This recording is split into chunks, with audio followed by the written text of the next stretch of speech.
Let me guess what happened. You planted tomatoes this spring, staked them, caged them, watered them faithfully. By August, you expected bushels, but what you got barely filled a bowl. The plants sprawled. The fruit rotted on the ground. Half your garden, gone. That cage is still rusting in the corner, isn't it? Here's what nobody told you. The problem isn't your soil. It isn't your seeds. The problem is direction. There's a method, one simple vertical system, that changes everything. And the Amish have been doing it for 200 years.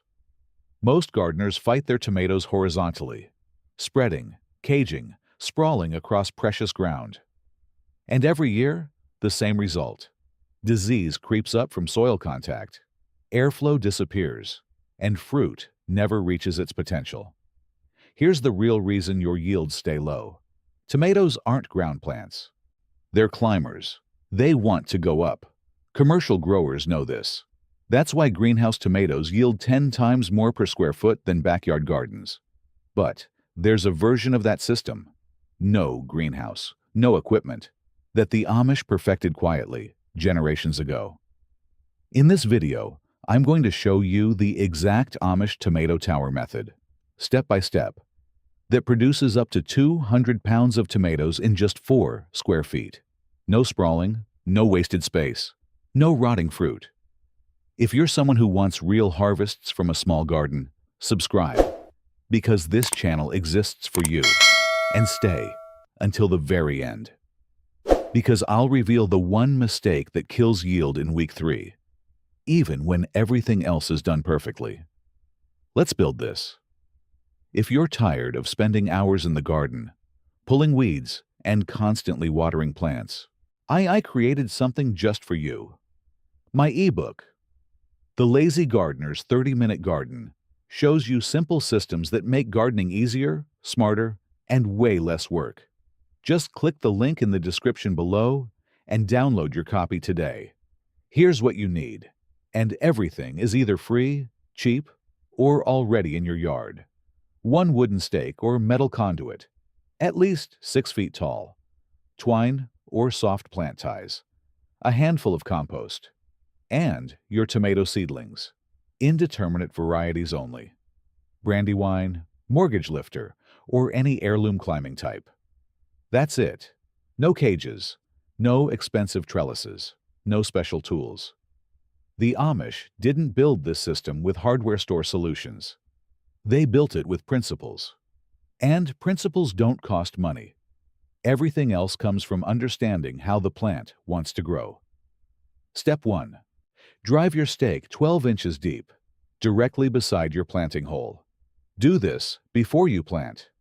Driving it after risks slicing roots. The stake is the spine of the entire system. Get it wrong here, and nothing else matters. Step 2. Plant your seedling deep. Strip the bottom leaves and bury 2/3 of the stem. Every buried node becomes a root. This is where the 200 pounds begins.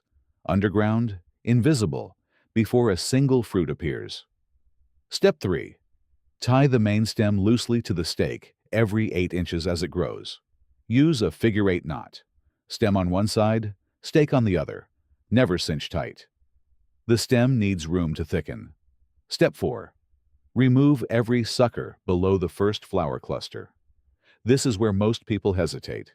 It feels wrong cutting healthy growth. But every sucker you leave is a stem stealing energy from fruit that's already forming above. 1 stem, 1 stake, all energy flowing upward. This is the entire philosophy of the Amish Tower method.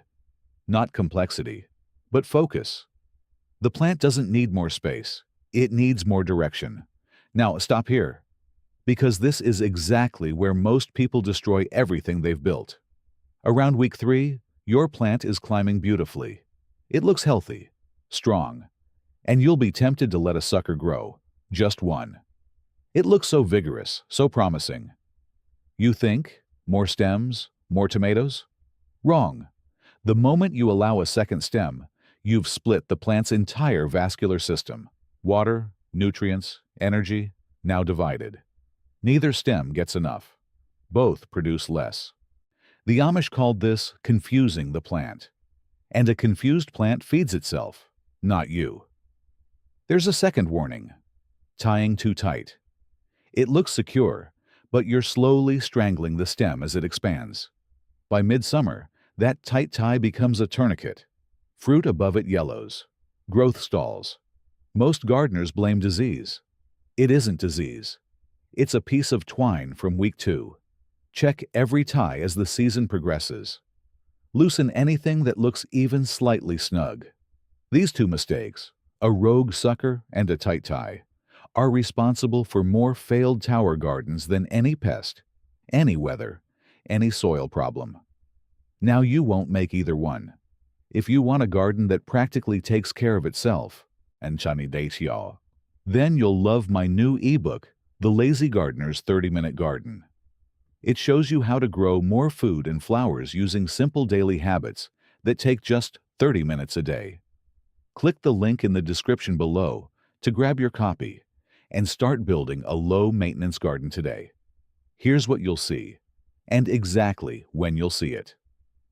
By week 2, the buried stem nodes will have generated secondary root mass. You won't see it, but the plant is anchoring itself deeply. Above ground, growth accelerates noticeably, faster than any caged plant nearby. By week 4, the first flower clusters appear. Count them. A healthy tower plant in this system produces 8 to 12 clusters on a single stem. Each cluster holds 4 to 6 fruits. Do that math. And 200-pound stops, sounding like an exaggeration. By week 8, the fruit sets from bottom to top in a clean vertical column. No ground contact, no rot. Airflow moves freely around every cluster. Disease pressure drops dramatically. By harvest, you'll be picking from the same 4 square feet that previously gave you a bowlful. The sensory marker of a successful tower? The stake barely moves when you shake it. The stem is thick as your thumb. And the ties from week 1, the ones you loosened, are now the loosest things in the garden. That's not a tomato plant anymore. That's a system performing exactly as intended. Now let me tell you something. The gardening industry will never put on a product label. Tomato cages exist because they're sellable. Simple as that. A 6-foot wooden stake and a piece of twine costs less than $1. A decorative powder-coated cage costs $18. A premium tomato tower system costs $45. If every gardener knew this method, that entire product category disappears overnight. The Amish never needed a garden center. They needed observation.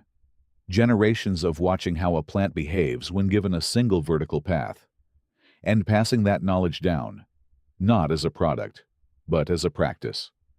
That knowledge doesn't get monetized. It doesn't get packaged. It doesn't show up in sponsored content or seed catalog advertisements. It gets passed quietly, neighbor to neighbor, season to season, among people who grow food seriously. And here's what makes that suppression almost laughable. The science completely supports it. Every university extension study on indeterminate tomato yield points to vertical single-stem training as the highest output method available to home gardeners. The information exists. It's just never been in anyone's financial interest to make it loud. Until now. I want to be honest with you about how I found this.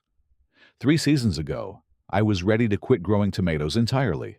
I had a small plot, maybe 12 square feet, and I was getting perhaps 20 pounds a season if weather cooperated. I'd tried every cage, every fertilizer, every companion planting combination the internet recommended. Then an older neighbor, a man whose family had farmed the same land for 4 generations, walked past my garden one afternoon. He looked at my cages, said nothing for a moment, then said, "You're letting them think they can go anywhere. They need to know where they're going." That was it. No product recommendation. No complicated system. I pulled every cage that weekend. Drove in stakes. I learned the figure 8 tie. Removed every sucker without hesitation. That season, 180 pounds from 8 square feet. The following season, with better variety selection and deeper planting, 200 pounds from 4. I've grown tomatoes this way for 3 seasons now, and I will never return to cages. Not because I'm loyal to a method, but because the results make the argument for me every single August. Let me answer the problems you'll actually encounter before they discourage you. If your plant stops growing upward and starts pushing side shoots aggressively, it's telling you it's stressed. Check soil moisture first. Tower plants in vertical growth mode need consistent water. Inconsistent watering triggers the plant's survival instinct. Spread laterally, produce seed quickly. Fix the watering, and upward growth resumes within days. If leaves curl inward on hot afternoons, don't panic. This is normal thermal regulation on a single stem plant with high fruit load. If they uncurl by morning, the plant is fine. If they stay curled, check for root restriction or compaction at the base of the stake. If fruit sets but stays small, you have too many clusters competing simultaneously. Pinch the top of the plant once you reach 8 confirmed clusters. This is called topping. Every remaining flower now receives the energy that was climbing toward new growth. Fruit size increases noticeably within 2 weeks. If the stake leans, add a second stake alongside and tie both together. Don't redrive the original. You'll damage the root mass you spent weeks building. The plant will tell you what it needs. Learn to listen. Here's what I want you to take away from this. Beyond the stake, the twine, and the sucker removal, the Amish tomato tower method isn't really about tomatoes. It's about a philosophy of growing that modern gardening has almost completely abandoned. The idea that less, directed well, outperforms more, left to sprawl. That focus produces abundance. That a plant, like most living things, performs best when it knows exactly where it's going. We live in a gardening culture that sells expansion. More beds, more varieties, more products, more square footage. And every year, gardeners with half-acre plots bring in less food than an Amish family growing vertically in a 10-foot row. That's not an accident. That's a philosophy in action. What this method gives you isn't just 200 pounds of tomatoes. It gives you back your confidence as a grower.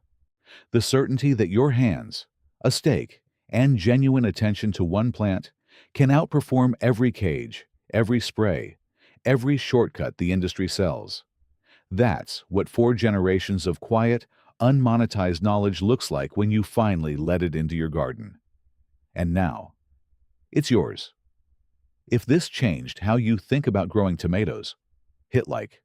It helps more serious gardeners find this content. Subscribe if you want the same depth on everything else we grow here. No filler, no sponsored recommendations.